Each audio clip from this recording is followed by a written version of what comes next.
My grandson rang me at 5 a.m. and said, "Grandma, don't put on your red coat today." I asked why, and with a shaking voice he murmured, "You'll understand soon." At 9 a.m., I went to catch the bus. When I arrived, I stopped cold the moment I saw what was playing out there. There are moments in life when your entire world shifts on its axis, when a single phone call shatters everything you thought you knew. For me, it was a 5 a.m. whisper from my grandson, Danny, "Grandma, please don't wear your red coat today." What happened next still chills me to the bone, and honestly, sometimes I still wonder, how did I even survive? The phone jolted me at 5 a.m. on the dot. I was already up, sitting in my old rocking chair, watching the Montana darkness slowly, reluctantly, give way to dawn. At 63, sleep just isn't what it used to be. My farmhouse creaked around me, those familiar, comforting sounds of old with settling, sounds I've known my whole life. But then I saw Danny's name on the screen, and my heart just lurched. My grandson never called at this hour. Never. "Grandma." His voice was barely a whisper, trembling like a candle flame fighting the wind. "Danny, sweetheart, what's wrong?" I tried to keep my voice steady, but a cold knot was already forming in my stomach. "Grandma, please. You have to listen to me." There was something in his tone that turned my blood to ice. Not just panic, but something deeper, more urgent, more fearful. "Don't wear your red coat today. Please." My eyes darted to the coat rack by the front door. There it was, my cherry red winter coat, hanging exactly where it always did. I'd bought it 3 years ago, a real splurge, but I justified it because it made me visible on these dark rural roads. It made me feel safe. "Danny, what are you talking about?" "Just please, Grandma, don't wear it. Wear anything else. Promise me. You're scaring me, honey. Where are you? Are you all right? I can't explain right now. You'll understand soon. Just promise me, please." And then the line went dead. I sat there, the phone cooling against my ear, just staring at that red coat. The house suddenly felt different, like the very walls had shifted. Outside, the first birds began their morning songs, utterly oblivious to the dread creeping through my chest. I didn't wear the red coat. Instead, I pulled on my old brown jacket, the one with the worn elbows I usually saved for the barn. Something in Danny's voice had tapped into that ancient grandmother's instinct, that deep, primal knowing that told me to trust him without question. At 9 o'clock, I walked down our long gravel driveway to the bus stop. I'd been taking that same bus into town every Tuesday and Friday for 5 years, ever since Frank passed and I sold our second car. It was a comforting routine. Bus at 9:15, groceries, lunch at Betty's Diner, home by 3. But today, there was no bus. Instead, there were police cars. 4 of them. Their flashing lights painted the gray morning in urgent reds and blues. Yellow tape stretched across the bus shelter, that simple 3-sided structure where I'd waited countless times, reading my book, watching the wheat fields roll. Sheriff Tom Brennan saw me coming and immediately stepped forward, hand raised. "Mrs. Alexia Foster, you need to stay back, please." "Tom, what happened?" "I need to catch the bus." "There won't be a bus this morning, Alexia." His face was grave, the lines around his eyes deeper than I remembered. "We'd gone to high school together, 45 years ago. There's been an incident." "What kind of incident?" He hesitated, glancing back at the crime scene investigators moving like ghosts around the shelter. "A body was found here this morning, about 6 a.m. The world tilted. "A body. Here. Who?" "We haven't identified her yet, but—" "Alexia." He paused, his eyes searching mine. "She was wearing a red coat. Cherry red. Just like yours." My knees went weak. Tom caught my elbow, steadying me. "Are you all right? You've gone pale." I need to sit down." He guided me to his patrol car, helped me into the passenger seat. Through the windshield, I could see them photographing something near the shelter, a shape covered with a white tarp. "Tom!" I whispered, the words catching in my throat. "Danny called me this morning. At 5. He told me not to wear my red coat today." The sheriff's expression changed instantly. The concerned neighbor vanished, replaced by the sharp, focused lawman. "Your grandson called you? What exactly did he say?" I repeated the conversation, word for word. Tom pulled out his notebook, scribbling quickly. "Where's Danny now?" "I don't know." A fresh wave of dread. "He didn't say. He just He sounded terrified. Tom, when did you last see him? Sunday dinner. 3 days ago. He seemed fine then, normal. But even as I said it, I wondered if that was true. Had he seemed normal, or had I been too caught up in the usual family chaos to notice? Sunday dinner at the farmhouse was a tradition I'd maintained for 30 years. My son, Robert, his wife, Vanessa, and Danny all came without fail. But lately, the meals had been tense. Vanessa had been pushing me to sell the farm, to move into some retirement community. She brought brochures, floor plans, financial projections. "Mom, you're not getting any younger," Robert had echoed, parroting his wife's words. "This place is too much for you to manage alone." But it wasn't too much. It was my life. Every room held memories of Frank, of raising Robert, of summers with Danny running through the fields. The thought of leaving made me physically ill. "Mrs. Foster." A young detective approached, a woman with sharp eyes and dark hair in a tight bun. "I'm Detective Merrick. I understand your grandson may have information about this incident." I explained Danny's call again. She exchanged a glance with Tom. "We need to speak with Danny as soon as possible. Do you have any way to reach him?" I tried calling, but it went straight to voicemail. 3 more times. Nothing. "Does he live with you?" Detective Merrick asked. "No, he lives with my son and daughter-in-law in town. He's 19, studying at the community college. We'll need their address." I gave it to her, a sick feeling growing in my stomach. What had Danny gotten himself into? And why did he know about this woman before anyone else? The detective's radio crackled. A voice said something about forensics and preliminary findings. Merrick stepped away, leaving me alone with Tom. "Alexia, I need to ask you something." Tom's voice was low, almost apologetic. "When's the last time you wore that red coat?" "Yesterday. I wore it into town for my book club meeting." "And how many people would know you wear it regularly?" The question hit me like ice water. "Everyone, I suppose. I wear it every time I go out. It's distinctive. That's why I bought it." "And who specifically would know you take the bus on Tuesday and Friday mornings from the stop?" "My family, the other regular bus riders, Betty at the diner. Half the town, probably." My voice was rising now. "Tom, what are you suggesting?" "I'm not suggesting anything yet, but someone was killed here, wearing a coat identical to yours, at the exact location where you would normally be standing. And your grandson warned you to stay away." The implications crashed over me like a wave. Someone had wanted to kill me, and somehow, impossibly, Danny had known. Tom's radio erupted with static and urgent voices. He pressed it to his ear, his face darkening. "Say that again," he said into the radio. More static, a voice I couldn't make out. Tom looked at me, and I saw something in his eyes that made my heart stop. Not just concern now, but suspicion. "Alexia, I need you to come down to the station with me." "Why? What's happening?" "That body. We just identified her through her phone." "Who is she?" Tom's jaw tightened. Her name was Rachel Morrison. She worked at county records downtown, and according to her phone logs, she'd been in contact with your grandson, Danny, multiple times over the past 2 weeks. The morning suddenly felt colder than any Montana winter I'd ever known. "There's something else," Tom continued. "We found a document in her coat pocket. It's a property deed for your farm." "That's impossible," I practically shouted. "The farm's been in my family for 4 generations. There's no question about the deed." "Alexia, this deed is dated last month. And according to the document, you signed the property over to your son, Robert, and his wife, Vanessa." "That's insane. I would never." "The signature looks authentic. County Records has a copy on file, officially recorded 3 weeks ago." The world spun. I gripped the car door handle to steady myself. "I didn't sign anything, Tom. You have to believe me. I would never give up this farm." But even as I said it, a chilling doubt crept in.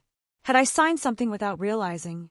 Vanessa was always putting papers in front of me during dinner, asking me to sign updates to insurance policies, tax documents, medical forms. She worked in real estate. She handled paperwork for a living. Had she tricked me into signing away my own home? "We'll sort this out," Tom said, but his voice lacked conviction. "Right now, I need you to come with me. We need to take your statement, and we need to find Danny." As I stood to follow him, I caught movement from the corner of my eye. A car was parked about 50 yards down the road, partially hidden by a stand of cottonwoods. A dark blue sedan. The engine was running. I could see the exhaust in the cold air. And behind the wheel, watching us, was my daughter-in-law, Vanessa.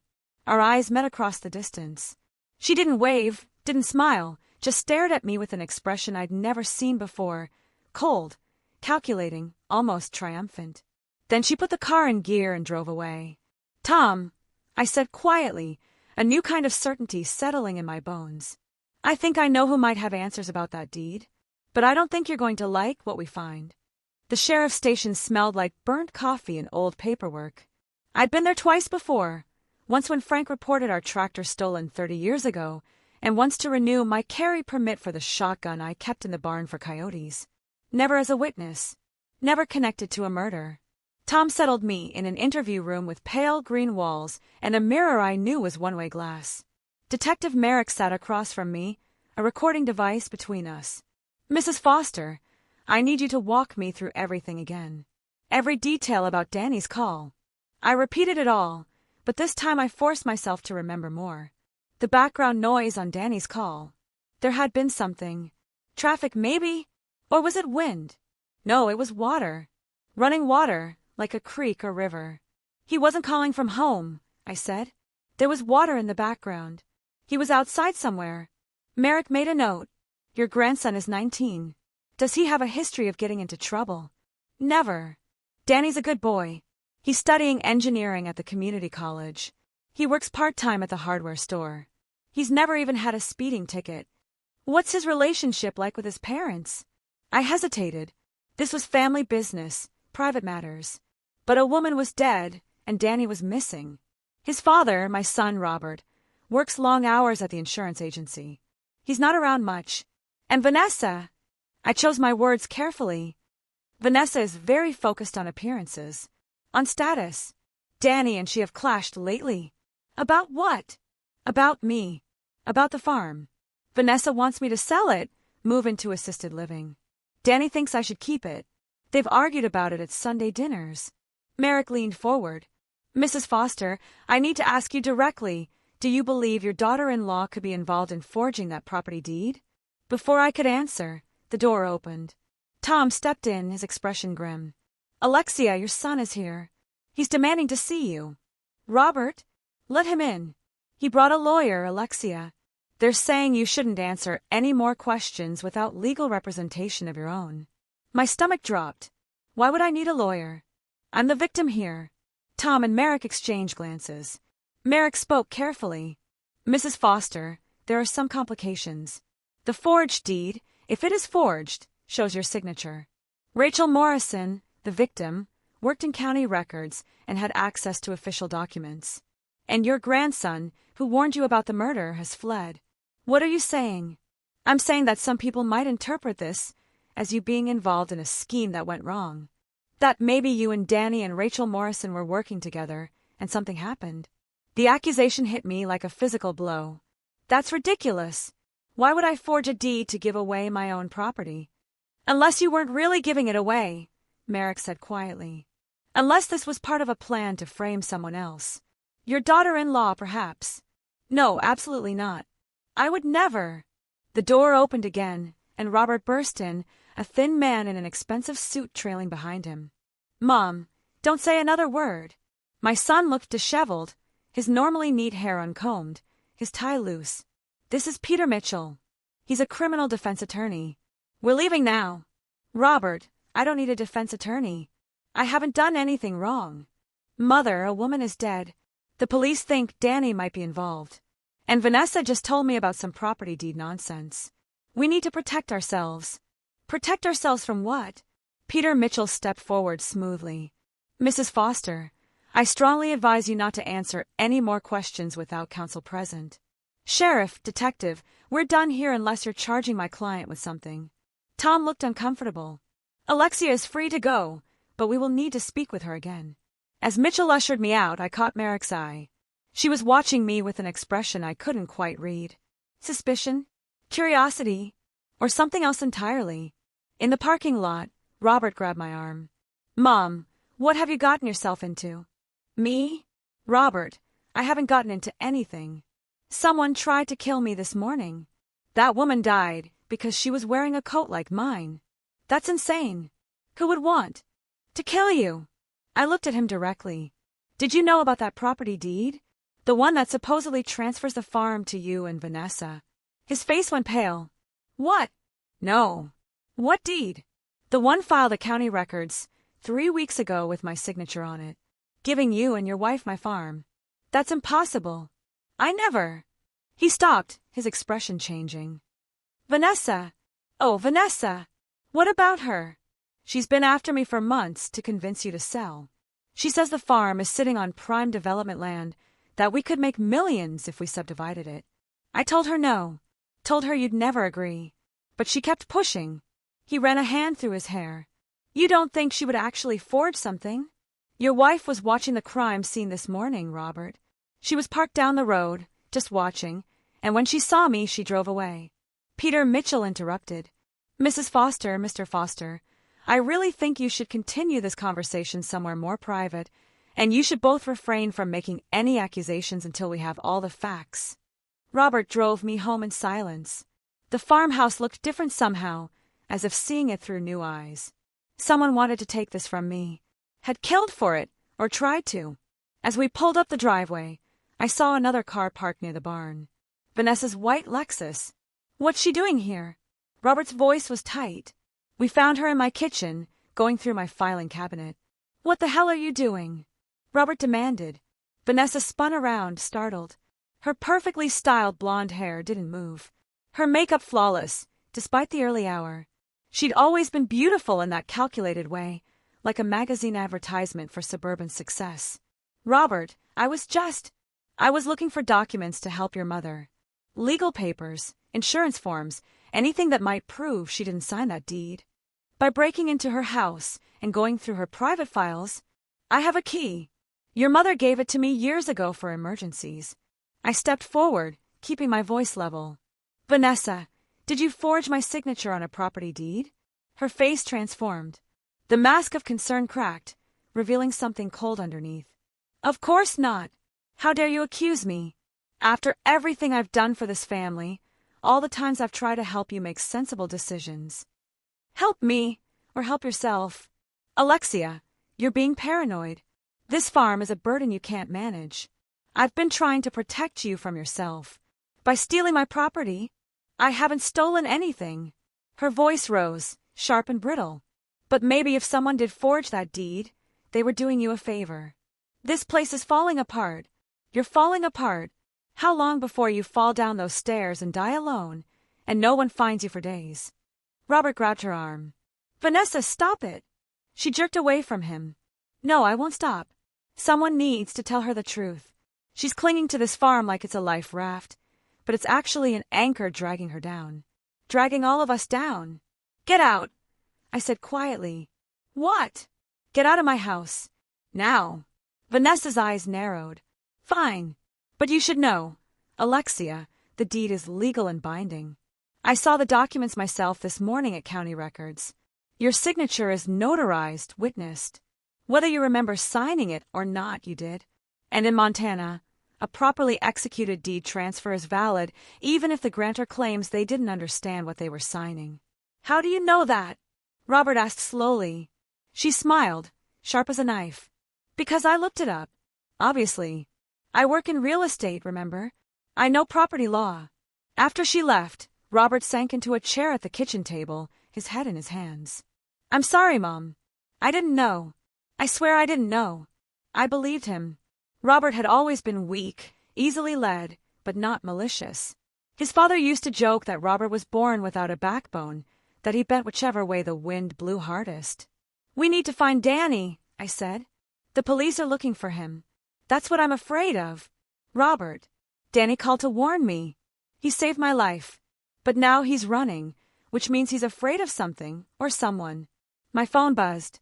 A text from an unknown number. Asterisk Grandma, I'm sorry. I didn't know it would go this far.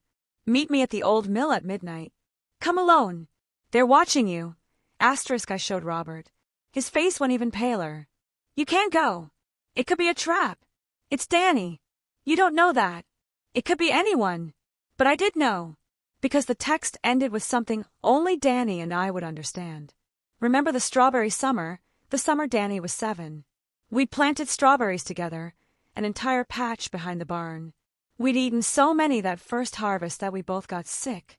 It became our private joke, our code for trust me. I'm going, I said. Then I'm coming with you. No. The message said, come alone. Mom, please, Robert, for once in your life. Trust me to handle something. My voice was harder than I intended. Your wife is involved in something criminal. Your son is in danger, and someone tried to kill me this morning. I don't have the luxury of being careful anymore.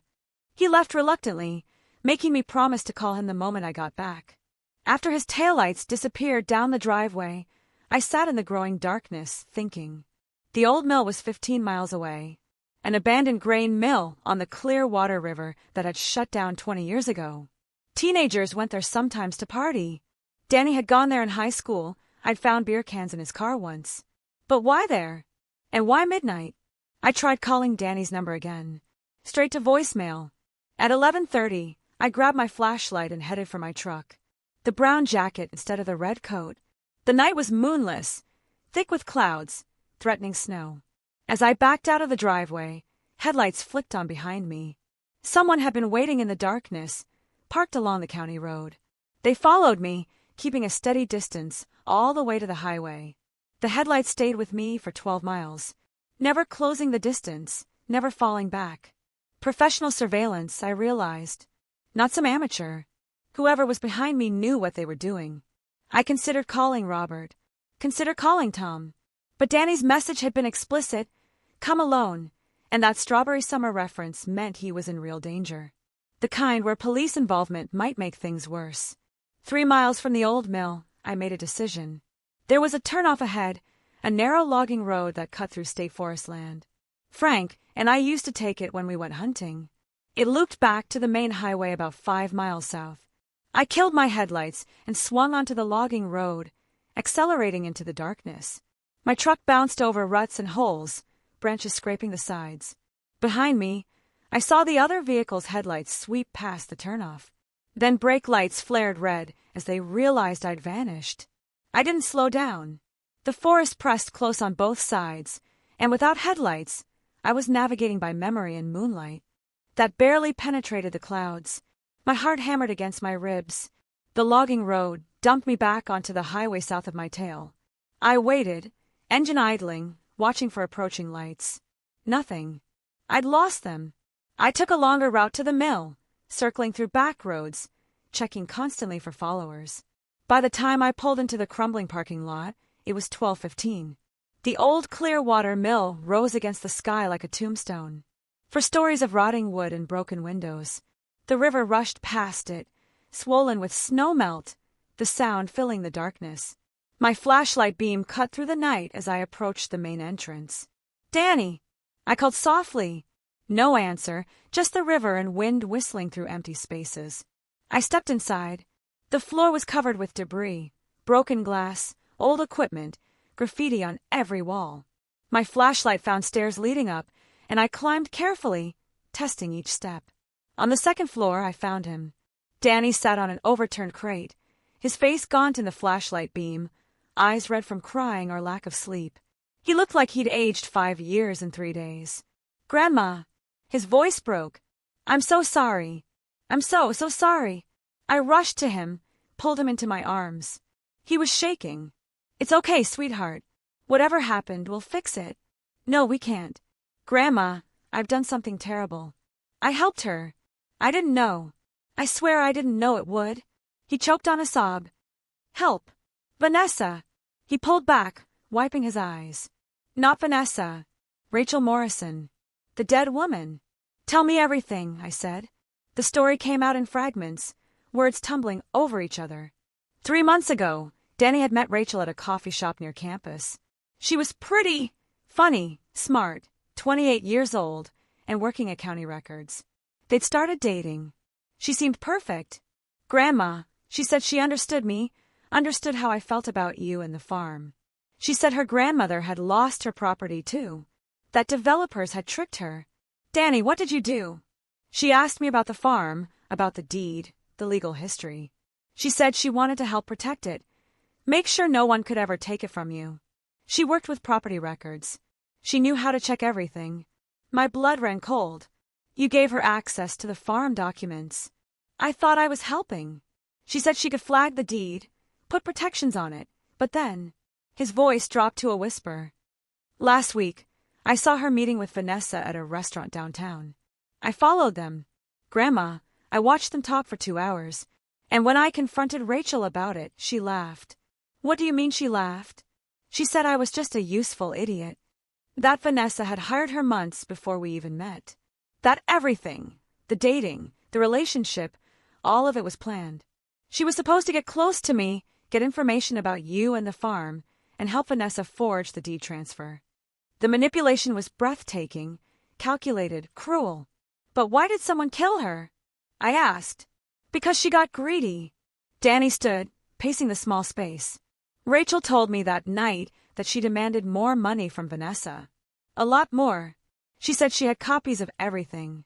The forged signature, emails, proof of the whole scheme. She was going to blackmail Vanessa for years. And Vanessa killed her? I don't know. That's why I warned you about the code. Rachel called me at 4:30 yesterday morning.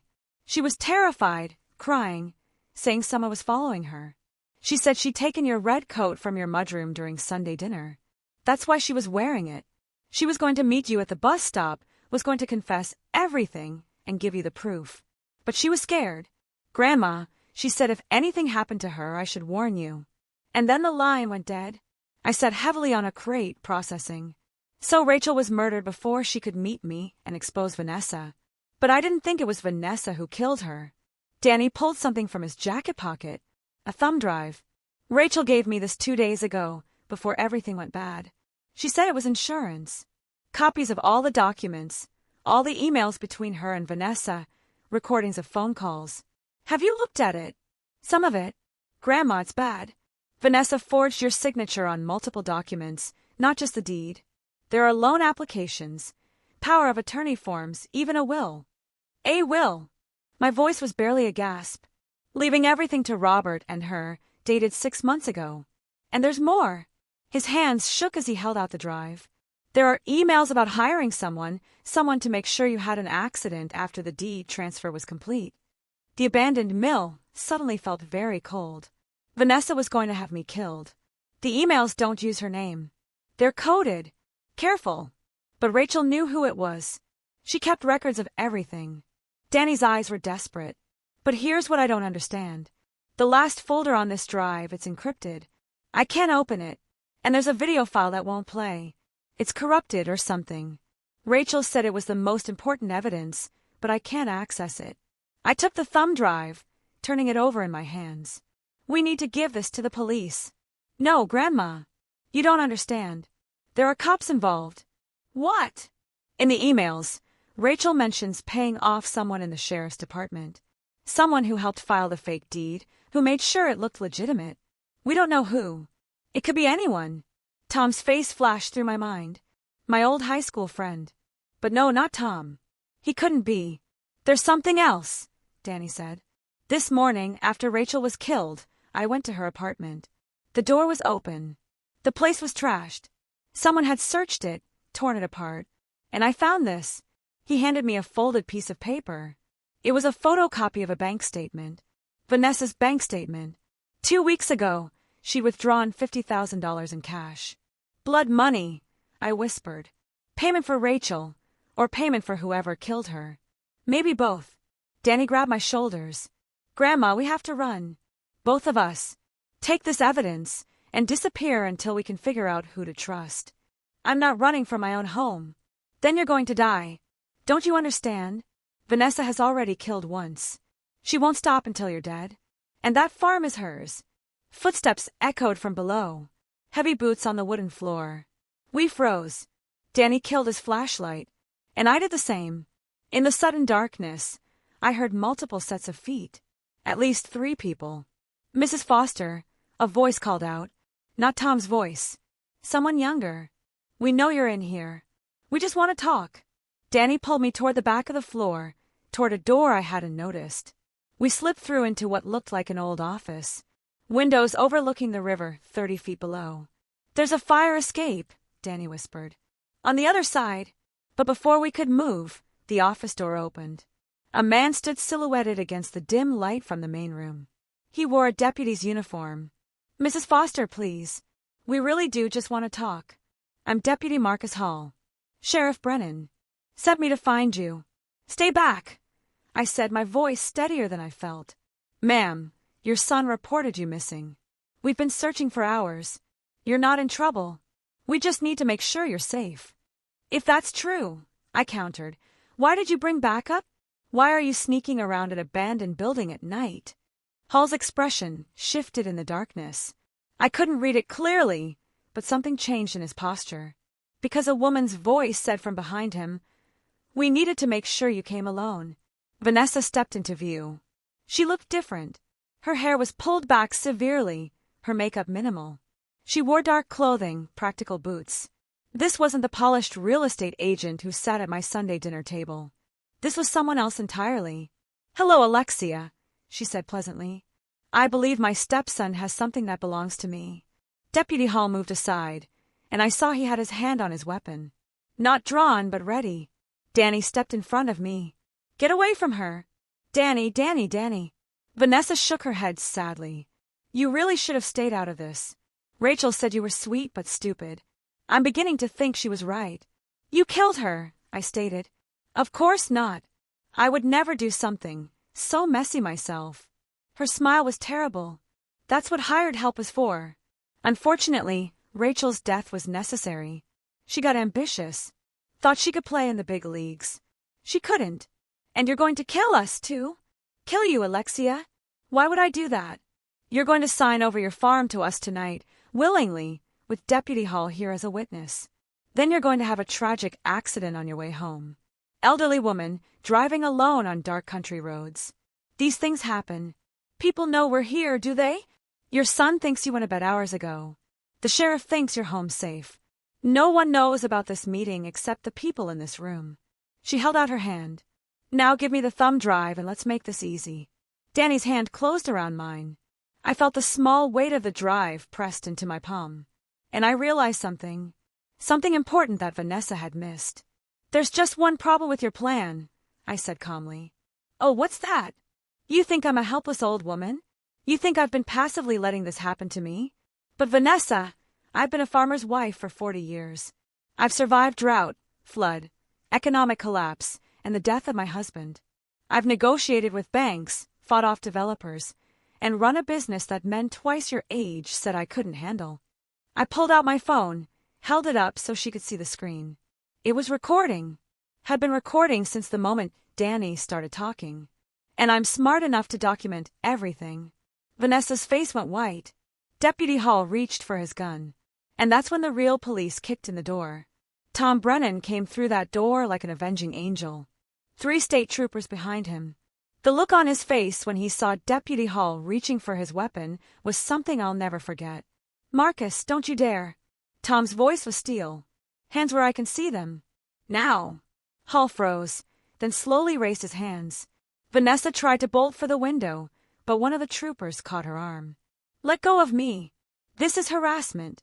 I came here looking for my mother-in-law, who's clearly unstable and has been making wild accusations." "Save it," Tom said. "We've been listening to everything for the past 10 minutes. He held up his own phone, showing a live audio feed. "Mrs. Foster called me 20 minutes ago, told me exactly where she'd be and what she suspected. We've recorded your entire confession." The rage on Vanessa's face was something inhuman. "You stupid old woman. You think you've won.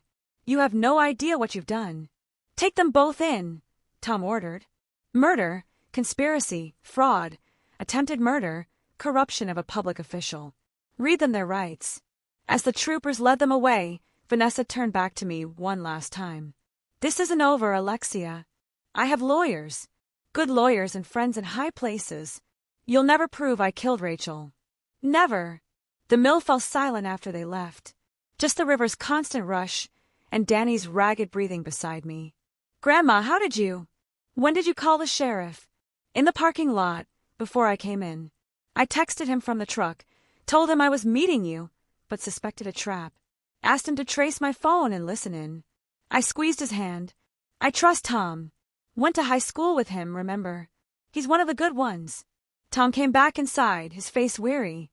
Alexia, you took a hell of a risk. I know, but I needed Vanessa to confess. And she did. She confessed to conspiracy and fraud. But she's right about one thing. We still can't prove she murdered Rachel Morrison. She was careful. Used intermediaries. The recording you got tonight helps, but a good defense attorney will argue she was just playing along, trying to protect herself from Hall. What about Deputy Hall? He's already trying to cut a deal. Says Vanessa paid him $50,000 to help file the fraudulent deed and look the other way, but he swears he didn't know anything about the murder. Do you believe him? Tom hesitated. I don't know. Marcus has been on the force for 8 years. Good record until now. But $50,000 can make people do things they never thought they would. Danny held up the thumb drive. Sheriff, there's more evidence on here. Emails, recordings, documents, but some of it's encrypted. Rachel said it was the most important part, but I can't access it. We'll have our forensic team look at it. Maybe they can crack it. Tom looked at me seriously. Alexia, you and Danny need to be very careful over the next few days. If Vanessa has other people working for her, people we don't know about yet, you could still be in danger. I'm not leaving my farm. I figured you'd say that. I'll have a patrol car parked at the end of your driveway tonight. As we left the mill, dawn was breaking over the mountains, painting the sky in shades of rose and gold. Beautiful and terrible, like everything that had happened. Danny rode home with me, neither of us speaking much. When we pulled up to the farmhouse, I saw Robert's car already there, parked at an angle like he'd arrived in a hurry. He met us at the door, his face haggard. Mom, Danny, thank God you're both all right. The sheriff called me an hour ago. Told me what happened. He looked at his son. Danny, I'm so sorry. Dad, no. Let me finish. Your mother tried to tell me. Tried to warn me that Vanessa was pushing too hard about the farm, but I didn't want to see it. I was weak. I am weak. His voice broke. My wife is a murderer, and I was too blind to notice. I touched his arm gently. Robert, you couldn't have known. Couldn't I, Mom? Be honest with me. How many times over the years have I chosen Vanessa over you? How many Sunday dinners did I let her insult you, push you, make you feel small? How many times did I tell you that you were being unreasonable when you were just trying to protect what was yours? The truth sat heavy between us. Too many times. Too many years of choosing peace with his wife over loyalty to his mother. We can't change the past, I said finally, but we can do better going forward. Inside, I made coffee while Robert and Danny sat at the kitchen table. The house felt different now, both violated and reclaimed. Vanessa had been in here, searching through my things, stealing from me. But she'd failed. Mom, I need to ask you something. Robert said, that deed she forged. Is the farm really in danger? I don't know. Tom says his department will help me contest it, but it could take months or years in court. And Vanessa was right about one thing. Montana property law is complicated. If a deed looks legitimate, if it's properly notarized and filed, it can be very hard to undo. I'll testify, Robert declared. I'll tell the court I never authorized that transfer. That I didn't know about it. That might not be enough. You're her husband. They could argue you're just protecting her. Danny cleared his throat. What about the encrypted files on the thumb drive? Maybe there's something in there that proves the deed is fake. Maybe. But we won't know until the forensic team cracks the encryption. I sipped my coffee, thinking. There's something else bothering me. Rachel Morrison worked at County Records for 3 years.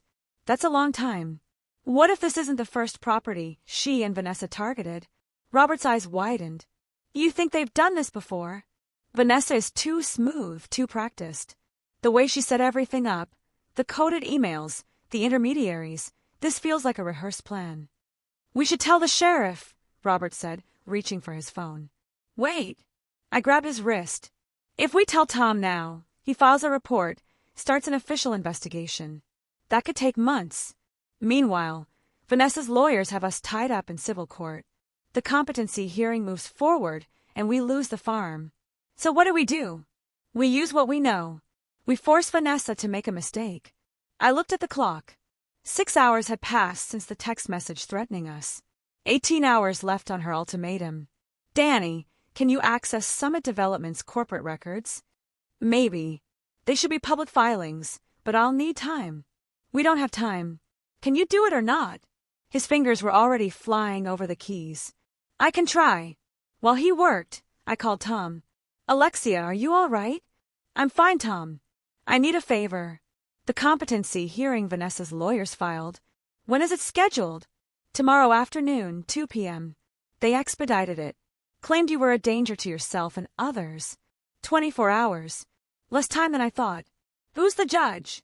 Harold Winters. I knew that name. Judge Winters had ruled on property disputes in this county for 15 years. Tough but fair. I'd met him once at a charity auction years ago. Can you get me a meeting with him before the hearing? Alexia, that's highly irregular. His clerk would never. Tom, please. I'm not asking you to influence him. I just need 10 minutes to present some information. Information that's relevant to the case. He was silent for a long moment. What kind of information? The kind that proves Vanessa Foster has been systematically defrauding and murdering elderly property owners for at least 6 years. The kind that shows this competency hearing is just another tool in her arsenal. Do you have proof? I will by tomorrow morning. Will you help me? Another pause. I'll make a call. No promises. Danny looked up from his laptop, his face pale.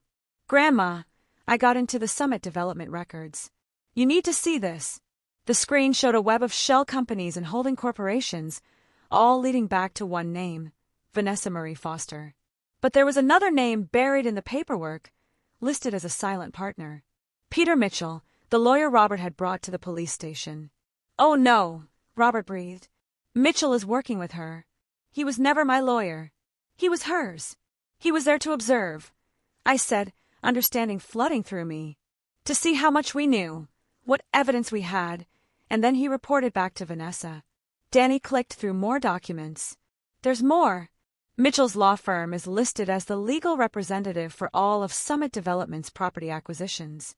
He's been part of this from the beginning, which means every word we said in that police station, every piece of evidence we discussed, Vanessa knew about within hours. Robert sank into a chair. I let him write to you. I thought I was protecting you, but I gave her everything. You didn't know. I should have known. Mom, I should have seen who Vanessa really was. All those years, all those warning signs. Robert, stop. We don't have time for guilt. We need to focus. I turned to Danny. Can you print all of this? Every document showing the connection between Vanessa and Summit Development. Already doing it. My phone rang. Unknown number again. I answered on speaker. Hello, Alexia. Vanessa's voice was smooth, confident. I assume you've received my message. I did. And your decision? I'm still considering it. Let me help you decide. I'm sitting in my attorney's office right now, looking at some very interesting documents. Do you know what a power of attorney form is, Alexia? My blood ran cold. Among the papers I filed with the court is a power of attorney that you signed 3 months ago. It gives me complete control over your financial and medical decisions if you're deemed incompetent, which after tomorrow's hearing you will be. I never signed any such thing. Your signature says otherwise. Notarized and witnessed. Very official. And once the judge sees how confused you are, elderly woman making wild accusations of murder, claiming conspiracies, behaving erratically, he'll have no choice but to appoint a guardian. Probably me, since I'm family, and I already have power of attorney. The judge will see through you. Will he? Judge Winters is a reasonable man. He'll see a concerned daughter-in-law trying to help her aging mother-in-law who's clearly suffering from paranoid delusions. He'll see police reports of you luring people to abandoned buildings in the middle of the night. He'll see you making unfounded accusations against me, a respected businesswoman with an impeccable reputation. Your reputation is built on fraud and murder. Prove it. Her voice turned sharp. You have nothing, Alexia. Those encrypted files, my people accessed them 2 days ago. Everything incriminating has been deleted. The thumb drive Danny has is worthless. Danny's eyes widened, but I kept my voice steady. If that's true, why are you calling? Because I'm giving you one last chance to do this the easy way. Sign over the farm. Drop all charges. Admit you've been confused and stressed.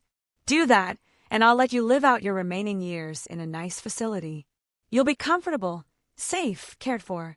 And if I refuse, then after tomorrow's hearing, when I have power of attorney, I'll have you committed to a psychiatric facility for evaluation. It happens all the time with elderly people who become delusional. The evaluations can take months. Meanwhile, I'll sell the farm, liquidate your assets, and there won't be anything left for you to fight for. You'll spend whatever time you have left in an institution while your precious land becomes a subdivision called Meadowbrook Estates. She thought of everything, every angle, every possibility, except one. Vanessa, can I ask you something? What did Rachel beg before you killed her? Silence on the line. Long and cold. I didn't kill Rachel. I would never. Save it. I know about Martha Hartley, Rachel's grandmother.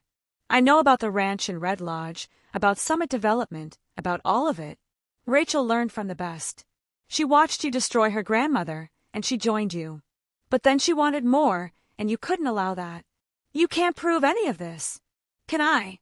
I have corporate documents linking you to Summit Development. I have property records showing a pattern of elderly victims. I have recordings of you admitting to conspiracy. And I have something else, Vanessa. Something you don't know about. What Rachel gave Danny, a backup of those encrypted files. The real backup, not the thumb drive. She was smarter than you thought. She hid it somewhere, even you couldn't find it. It was a bluff. A complete bluff. But I heard the change in Vanessa's breathing. You're lying. Am I? Rachel told Danny that if anything happened to her, he should look in the place where it all began. The place where she first met you. Do you know where that is, Vanessa? Because Danny does. Another pause. Even if that were true, you'd never get into those files. The encryption is military grade. Unless you have the password, which Rachel gave to Danny before she died. I don't believe you. Then why are you still on the phone? Why not just hang up and proceed with your plan? I let that sink in. You're afraid, Vanessa. Afraid that for once someone was smarter than you. That Rachel played you just as well as you played everyone else. This conversation is over. No, it's not. Because I'm going to that hearing tomorrow, and I'm going to bring every piece of evidence I have, every document, every recording, every connection to your past victims, and I'm going to present it all to Judge Winters. Not as the confused old woman you think I am, but as someone who has spent the past week becoming an expert in your crimes. The judge won't allow it. It's a competency hearing, not a criminal trial. Then we'll see, won't we? 2 p.m. tomorrow. I'll be there. Will you? I hung up before she could respond. Robert was staring at me. Mom, was any of that true? Does Danny really have a backup? No. But Vanessa doesn't know that. You just declared war on her. No, Robert. She declared war on me the moment she forged my signature. I'm just finishing it. I looked at Danny. How much time do you need to find out where Rachel and Vanessa first met? Grandma, I don't even know where to start. Yes, you do. Rachel worked at County Records. That's where Vanessa would have recruited her. Find out when Rachel started that job. Look at what properties Vanessa was selling at that time and cross-reference it with Rachel's background. There's a connection. There has to be. Danny's fingers flew across the keyboard. 10 minutes later, he found it. The Red Lodge Ranch, Martha Hartley's property. It was listed by Summit Properties 6 years ago. The listing agent was Vanessa Foster, and the transaction was recorded at County Records by, he looked up, eyes wide, by B. Hartley. That was her first week on the job. That's where they met, I said. Where Vanessa recruited her, or where they finalized their plan together. I grabbed my coat. We need to go there now. Mom, it's 9 o'clock at night. That ranch has probably been developed, torn down. Or it hasn't. Either way, we need to look. If there's any chance Rachel hid evidence there, we have to find it before Vanessa does. Tom called back. Alexia, Judge Winters will give you 15 minutes tomorrow at 1 p.m. Before the hearing, but that's all. Don't make me regret this. I won't. Thank you, Tom. We took my truck, all three of us, with the patrol car following at a distance. The drive to Red Lodge took 90 minutes through dark mountain roads and small towns, already asleep. The ranch was still there. Not developed, not torn down, just abandoned. The house was a burnt-out shell, exactly as the newspaper had described it. But the barn still stood, weathered and leaning, but intact. Why would Vanessa keep this? Robert wondered. Why not tear it down and build? Because she couldn't, Danny said, checking his phone. The property is tied up in legal disputes. Martha Hartley's will left everything to Rachel. But Rachel disclaimed the inheritance. Then Martha's other relatives contested it. It's been in probate court for 6 years. So no one could touch it, I said, which means if Rachel hid something here, it's been safe all this time. We approached the barn carefully. The doors hung open, creaking in the wind. Inside, it smelled of old hay and decay. My flashlight beam cut through the darkness, finding empty stalls, broken equipment, shadows. Where would she hide it? Danny asked. I thought about Rachel Morrison, a young woman who'd helped destroy her own grandmother, who'd learned to be ruthless and calculating. Where would someone like that hide her insurance? Somewhere personal, I said. Somewhere that meant something. Danny, you said Rachel and her grandmother were close before the betrayal. According to the articles, yes. Martha raised Rachel after her parents died. I moved deeper into the barn, searching. There, in the back corner, a horse stall with a name carved into the wood. Starlight. That was Rachel's horse, Danny said, checking his phone. There's a photo in one of the articles. Rachel riding a gray mare named Starlight. I knelt down, running my hands along the stall boards. One was loose. Behind it, wrapped in waterproof plastic, was a small metal box. Inside the box was another thumb drive and a handwritten note. Asterisk, if you're reading this, I'm probably dead. Vanessa Foster killed my grandmother and made me help her. I've been collecting evidence ever since, waiting for the right moment. This drive contains everything. Unedited recordings, original documents, proof of every crime. The password is Starlight 1997. Use it to stop her. Asterisk Rachel, 1997, Danny whispered. The year Rachel was born. We had it. Real evidence, unencrypted, everything we needed. And then we heard the sound of cars approaching. Multiple cars. Fast. They followed us, Robert said, looking out the barn door. Vanessa must have had someone watching us. 3 vehicles pulled up outside, their headlights blinding. Doors opened, figures emerged. Vanessa stood in the center, flanked by Peter Mitchell and 2 men I didn't recognize. Large men, not lawyers. Alexia, her voice echoed in the night. You're trespassing on private property. That's illegal. Whatever you found in there belongs to the estate. This estate belongs to Rachel Morrison. I called back. And she left instructions. Rachel is dead. I'm the executive of her estate. Now, hand over whatever you found. I don't think so. Mitchell stepped forward. Mrs. Foster, we can have you arrested right now. Sheriff Brennan's patrol car is gone. We sent them on a false emergency call 20 minutes from here. You're alone. You're outnumbered, and you're holding stolen property. I looked at the metal box in my hands, at the thumb drive that could end Vanessa's empire. And I smiled. You're right about one thing, Mr. Mitchell. Sheriff Brennan's patrol car is gone. But you're wrong about me being alone. I pulled out my phone and hit send on the video. I've been streaming live for the past 10 minutes. Streaming directly to Tom's phone, to the state police, and to 3 local news stations. I've been broadcasting everything, I said calmly. Every word you've said, every threat you've made, and now thousands of people are watching you, Vanessa. Watching you admit to being executive of Rachel's estate, an estate you shouldn't have any connection to if you're innocent. Watching you threaten us on this property. Watching you bring muscle to intimidate an elderly woman. Vanessa's face went white in the headlights. You can take this thumb drive from me, I continued. But it won't matter, because in exactly 5 minutes, my grandson is uploading the complete contents to cloud storage, with copies going to the FBI, state police, and every news outlet in Montana. It's over, Vanessa. You lost. Sirens wailed in the distance. Growing closer. Vanessa stared at me across the dark ground, and I saw something break in her eyes. The calculation, the confidence, the certainty that she was always the smartest person in the room. She ran. Mitchell and the other men scattered, racing for their vehicles. But the police were already blocking the road.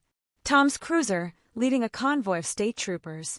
I stood there, holding the metal box, watching them take Vanessa down. She fought, screaming threats and accusations, but they handcuffed her anyway. Tom walked over to me, shaking his head. Alexia, that was the riskiest, most foolish, bravest thing I've ever seen. I learned from the best, I said, thinking of Frank. Of 63 years of life, teaching me when to fold and when to go all in. The live stream, he asked. Danny's idea. Started recording the moment we got out of the truck. Tom laughed. Actually laughed. You know, you probably just caused a dozen legal complications for the prosecutors, but we got her clean with evidence she can't deny. He took the metal box, gently. We'll take this into custody, get it processed properly. But Alexia, thank you. You just helped us close maybe a dozen cold cases. As they led Vanessa away, she looked back at me one last time. No words, just a long stare. And I stared right back, unblinking, until she was gone. The competency hearing was canceled. Judge Winters called me personally the morning after Vanessa's arrest to apologize for the court's time and to commend me on what he called exceptional civic courage. The power of attorney documents were revealed to be forgeries, just like the property deed. Vanessa's entire legal strategy crumbled the moment the forensic team verified Rachel's evidence. That thumb drive contained 6 years of meticulous record-keeping. Rachel had documented everything. Recordings of conversations with Vanessa plotting against victims, copies of forged signatures, financial records showing payments to corrupt officials, even video of Vanessa admitting to arranging her grandmother's death. Rachel Morrison had been many things: accomplice, manipulator, murderer. But in the end, she'd also been a woman who knew she was in too deep, who had tried to create a way out, and who'd paid for her crimes with her life. The investigation expanded rapidly. Within 3 days, the FBI had identified 11 victims across Montana and Wyoming. Elderly property owners who'd been systematically defrauded and, in 4 cases, murdered.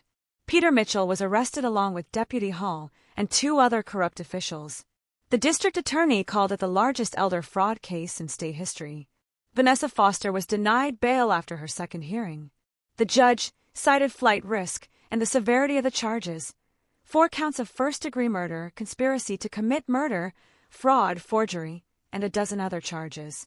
Her trial was set for 6 months out, but her lawyers were already negotiating plea deals. With Rachel's evidence, they had no real defense. I didn't feel triumph, exactly. Maybe I should have, but mostly I felt tired. And sad. Sad for all the lives Vanessa had destroyed in her pursuit of money and property that would never have been enough. 2 weeks after Vanessa's arrest, Robert filed for divorce. We sat at my kitchen table, the same table where we'd eaten 1,000 Sunday dinners, and I watched my son sign the papers with shaking hands. I should have known, he said for perhaps the 100th time. All those years, I should have seen who she really was. Robert, I told him, she fooled a lot of people, prosecutors, investigators, business partners. You can't blame yourself for not seeing through a professional predator. But I chose her over you. So many times. Every time you tried to warn me, every time you said something felt wrong, I dismissed it. I made you feel like you were the problem.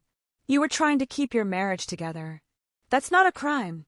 He looked up at me, his eyes red. She tried to have you killed, Mom. My wife. The woman I shared a bed with for 20 years. She murdered people for their land, and I never suspected. What does that say about me? It says you're human. It says you wanted to believe the best of someone you loved. That's not weakness, Robert. That's hope. Misplaced hope, maybe. But you found your strength when it mattered. You stood with Danny and me when we needed you. You didn't run. You didn't hide. That counts for something. He wiped his eyes. I want to make it up to you. However long it takes. Then start by forgiving yourself. And by being a better father to Danny. He needs you now more than ever. Danny was struggling. The revelation that Rachel had been using him, that their entire relationship had been a manipulation, had hit him hard. He'd taken a semester off from college, was seeing a therapist twice a week, and was slowly learning to trust again. He spent most of his time at the farm with me. We worked together in the barn, repaired fences, planned for spring planting.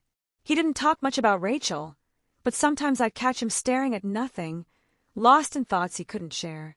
One afternoon in early March, as we were cleaning out the storage shed, he finally opened up. "Grandma, do you think I'm stupid?" "What?"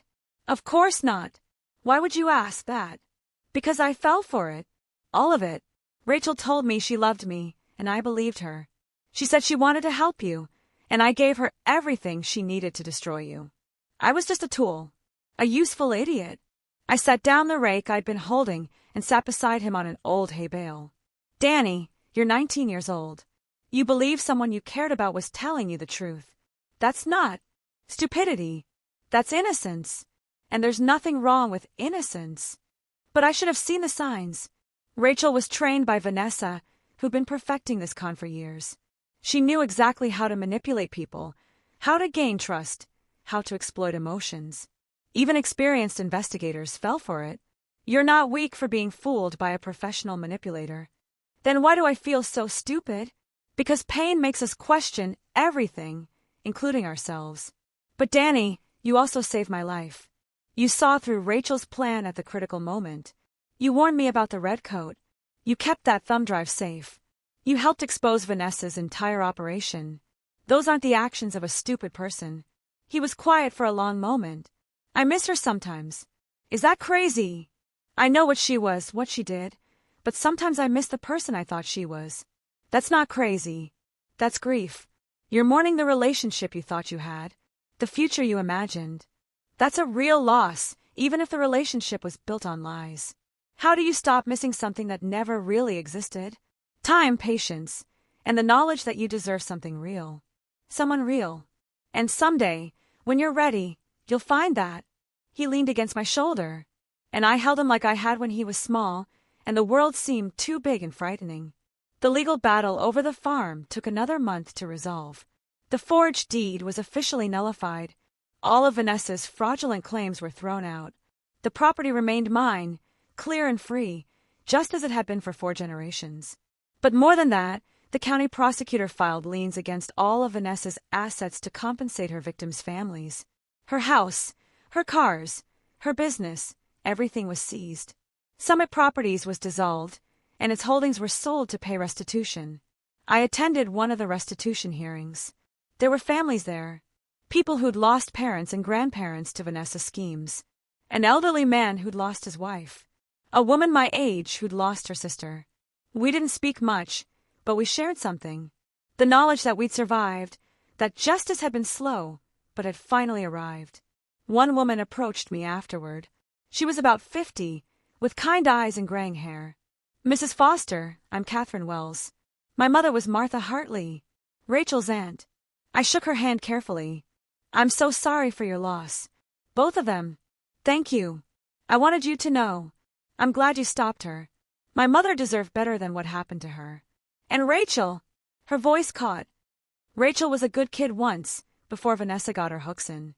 I think about who Rachel might have become if she'd never met that woman.